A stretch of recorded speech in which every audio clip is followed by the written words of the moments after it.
ಗೃಹಲಕ್ಷ್ಮಿ ಯೋಜನೆಗೆ ಸಂಬಂಧಪಟ್ಟಂತೆ ಇದೀಗ ನೂತನ ಸಿಎಂ ಆಗಿರ್ತಕ್ಕಂತಹ ಡಿ.ಕೆ. ಶಿವಕುಮಾರ್ ಅವರು ಸ್ಫೋಟಕ ಮಾಹಿತಿಯನ್ನು ತಿಳಿಸಲಾಗಿದೆ. ಹಾಗಿದ್ರೆ ಬನ್ನಿ ಇದರ ಬಗ್ಗೆ ಸಂಪೂರ್ಣವಾಗಿ ನಾವು ಮಾಹಿತಿಯನ್ನು ಈ ವಿಡಿಯೋದಲ್ಲಿ ತಿಳ್ಕೊತಾ ಹೋಗೋಣ. ವಿಡಿಯೋವನ್ನು ಸ್ಟಾರ್ಟ್ ಮಾಡ್ತೀನಿ. ಅದಕ್ಕಿಂತ ಮೊದಲು ನೀವಿನ್ನೂ ನಮ್ಮ ಚಾನಲ್ಗೆ ಸಬ್ಸ್ಕ್ರೈಬ್ ಮಾಡದೇ ಇದ್ದರೆ ಈ ಕೂಡಲೇ ಚಾನಲ್ಗೆ ಸಬ್ಸ್ಕ್ರೈಬ್ ಮಾಡ್ಕೊಳ್ಳಿ ಮತ್ತು ಲೈಕ್ ಮಾಡಿ. ಈಗ ನಾವು ಮಾಹಿತಿಯನ್ನು ತಿಳ್ಕೊತಾ ಹೋಗೋಣ.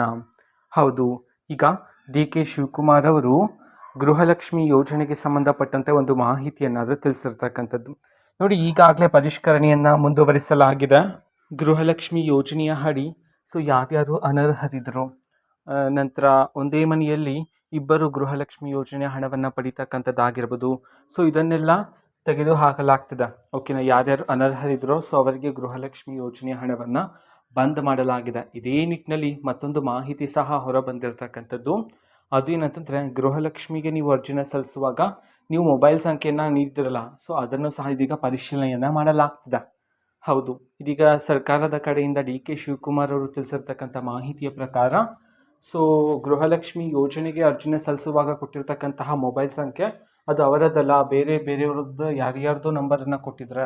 ಅವರು ಕರೆ ಮಾಡಿ ನೋಡಿದಾಗ ಅವರ ಮಾಹಿತಿನೇ ಸಿಗ್ತಿಲ್ಲ, ಗೃಹಲಕ್ಷ್ಮಿಯ ಹಣವನ್ನು ಪಡಿತಿದ್ದಾರಲ್ಲ ಅವರ ಮಾಹಿತಿನೇ ಸಿಗ್ತಿಲ್ಲ ಅಂತ ಹೇಳಿ ಇದೀಗ ಡಿ.ಕೆ. ಶಿವಕುಮಾರ್ ಅವರೇ ಮಾಹಿತಿಯನ್ನು ತಿಳಿಸಿರ್ತಕ್ಕಂಥದ್ದು.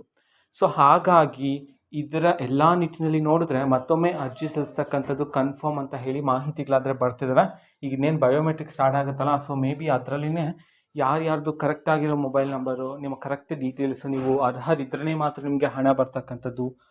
ಈ ರೀತಿ ಆಗ್ತಕ್ಕಂಥ ಸಾಧ್ಯತೆಗಳು 100% ಇರ್ತಕ್ಕಂಥದ್ದು. ಮತ್ತೊಮ್ಮೆ ಅರ್ಜಿಯನ್ನು ಸಲ್ಲಿಸ್ತಕ್ಕಂಥ ಅವಕಾಶವೂ ಸಹ ಇದೀಗ ಸರ್ಕಾರದ ಕಡೆಯಿಂದ ನೀಡ್ತಕ್ಕಂಥ ಸಾಧ್ಯತೆಗಳಾದರೆ ಇರ್ತಕ್ಕಂಥದ್ದು. ಇದು ಇವತ್ತಿನ ಒಂದು ವಿಡಿಯೋ. ಇದೇ ರೀತಿ ಇನ್ನು ಹಲವಾರು ಯೋಜನೆಗಳಿಗೆ ಸಂಬಂಧಪಟ್ಟಂತೆ ಮಾಹಿತಿ ಬಂದ ನಂತರ ಆದಷ್ಟು ಬೇಗ ನಾನು ನಿಮಗೆ ಇನ್ಫಾರ್ಮೇಷನ್ನ ತಿಳಿಸ್ಕೊಡ್ತೀನಿ. ಅದಕ್ಕೋಸ್ಕರ ಚಾನಲ್ಗೆ ಸಬ್ಸ್ಕ್ರೈಬ್ ಮಾಡದೇ ಇದ್ದರೆ ಈ ಕೂಡಲೇ ಚಾನಲ್ಗೆ ಸಬ್ಸ್ಕ್ರೈಬ್ ಮಾಡ್ಕೊಳ್ಳಿ. ಮತ್ತು ಮಾಹಿತಿ ಇಷ್ಟ ಆಗಿದ್ದರೆ ನಿಮ್ಮ ಫ್ರೆಂಡ್ಸ್ ಆ್ಯಂಡ್ ಫ್ಯಾಮಿಲಿ ಮೆಂಬರ್ಸ್ಗೂ ಸಹ ವಿಡಿಯೋವನ್ನು ಶೇರ್ ಮಾಡಿ. ಜೊತೆಗೆ ಚಾನಲ್ಗೆ ಸಬ್ಸ್ಕ್ರೈಬ್ ಮಾಡಿಕೊಂಡು ಸಪೋರ್ಟ್ ಮಾಡಿ. Thank you. ಬಾಯ್.